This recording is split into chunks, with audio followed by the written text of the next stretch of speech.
अस्सलाम वालेकुम dear viewers, welcome to psychology lecture. आज का जो हमारा टॉपिक है वो है इड, ईगो और सुपर ईगो। सिगमंड फ्राइड ने पर्सनैलिटी की थ्योरी दी थी। उसमें उसने कहा था कि पर्सनैलिटी के 3 पार्ट्स होते हैं, इड, ईगो और सुपर ईगो। इड जो होता है वो प्लेयर प्रिंसिपल होता है, ईगो रियलिटी बेस्ड प्रिंसिपल होता है और सुपर ईगो मोरालिटी प्रिंसिपल होता है। सबसे पहले आप मेरे चैनल को लाइक और सब्सक्राइब कर दें और साथ में बेल आइकन को प्रेस कर दें ताकि साइकोलॉजी से रिलेटेड जो भी न्यू वीडियो अपलोड करूँ उसका नोटिफिकेशन आपको मिल जाए। और अगर आपको मेरी वीडियोस अच्छी लगती हैं तो ज़्यादा से ज़्यादा शेयर करें।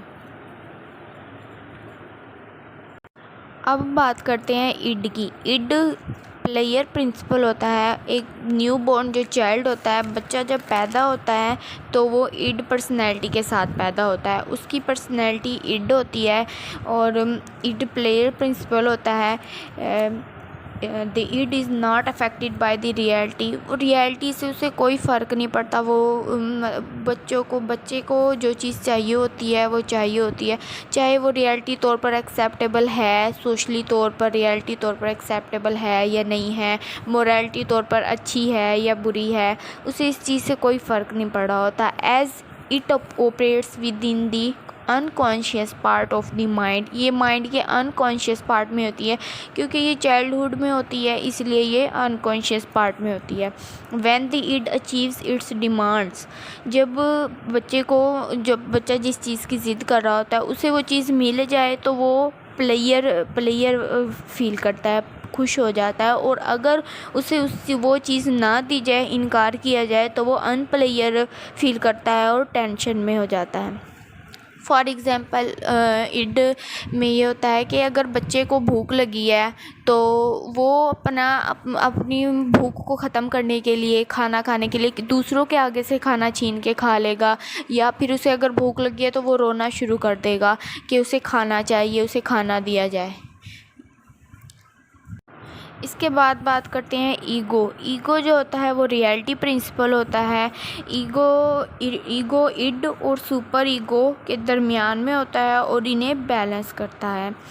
The ego operates according to the reality principle, working out realistic ways of satisfying the id's demands. इसमें इड्स डिमांड्स होती हैं। इसमें बच्चा जब थोड़ा सा बड़ा होता है तो वो ये सीखता है कि सोसाइटी को देखता है तो उसे सीखता है कि उसे जो अपनी इड की डिमांड है वो पूरा करने के लिए उसे स्ट्रगल करनी पड़ेगी। मतलब जो कुछ ऐसे वेज को अडॉप्ट करना पड़ेगा कि जो सोशली तौर पर भी एक्सेप्टेबल हों और वो अपनी उस इड्स की डिमांड्स को पूरा कर ले।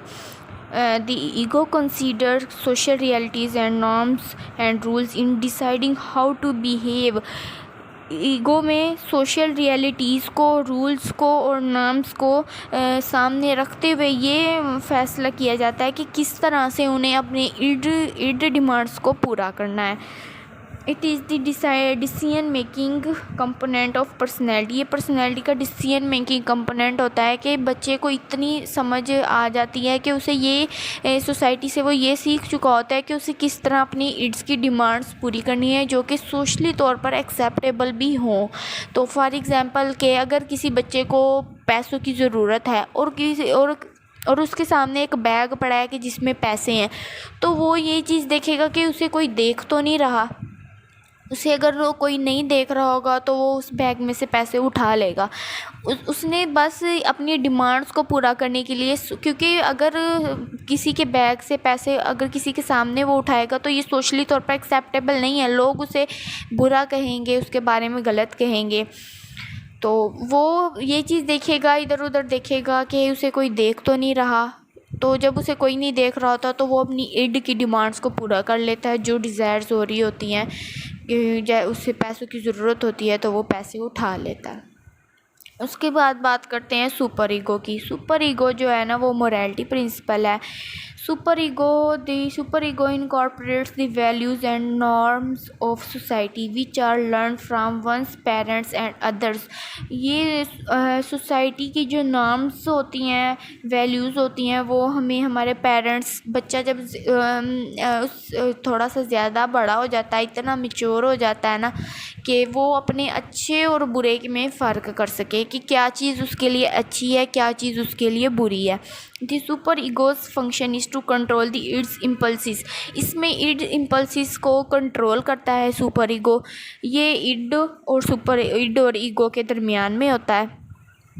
ये इड्स की इम्पल्सिस को कंट्रोल करता है, specially those which socially forbids, जो कि सोसाइटी फॉरबिड्स करती है ख़ास तौर पे ऐसी इड इम्पल्सिस को। तो फॉर एग्ज़ाम्पल, अब जैसे पहले मैंने एग्ज़ाम्पल दिया है कि बच्चे अगर पैसों की ज़रूरत है किसी बच्चे को, तो अगर उसके सामने बैग में पैसे पड़े हैं तो वो उसे मतलब ईगो में, तो ये ईगो जब स्टेज होता है ना तो उसमें वो ये देखेगा कि उसे कोई देख तो नहीं रहा पैसे उठाते हुए। लेकिन सुपर ईगो जब स्टेज आता है ना तो उसमें वो ये देखता है कि ये चीज़ अच्छी नहीं है उसके लिए। अगर वो आज बैग से पैसे उठा लेता है तो उसे कल भी इस चीज़ की आदत पड़ जाएगी, तो ये चीज़ उसके लिए अच्छी नहीं है। तो वो बच्चा जो है ना ये लर्न कर लेता है इस स्टेज पे कि उसके लिए क्या चीज़ अच्छी है और क्या चीज़ बुरी है। ईगो में इड में होता है कि बच्चे को बस जो चीज़ चाहिए होती है वो चाहिए होती है, और ईगो में होता है कि वो रियलिटी को देखते हुए सोशली तौर पर जो चीज़ एक्सेप्टेबल हो रही है उस चीज़ को देखते हुए अपनी इड इम्पल्सिस को पूरा करता है। और सुपर ईगो में उन इम्पल्सिस को कंट्रोल किया जाता है और बच्चे को जो है ना अपने अच्छे और बुरे का पता चल जाता है। अब जैसे कि मैंने ये छोटे से चार्ट में ये दिखाया हुआ है कि इड में जो होता है ना I want that right now, कि इड में बच्चे को होता है कि मुझे ये अभी चाहिए का मतलब चाहिए। और ईगो में होता है कि let's figure out a way to work together, mean कि कोई ऐसा वे फिगर करते हैं कि जिसमें हम जो है ना अपनी इड्स की डिमांड्स जो हैं उन्हें पूरा कर सके। और सुपर ईगो में क्या होता है, good people do not think about these things, मतलब कि वो ये चीज़ देख रहे हैं कि इड में वो कह रहे हैं कि हमें ये चीज़ चाहिए, लेकिन सुपर ईगो में आके वो कह रहे हैं कि हम कोई ऐसा वे वो करते हैं कि जिससे हम अपनी इड्स की डिमांड को पूरा कर सकें। और सुपर ईगो में वो ये कहते हैं कि अच्छे जो लोग होते हैं ना वो इन चीज़ों के बारे में नहीं सोचते। Thank you for watching my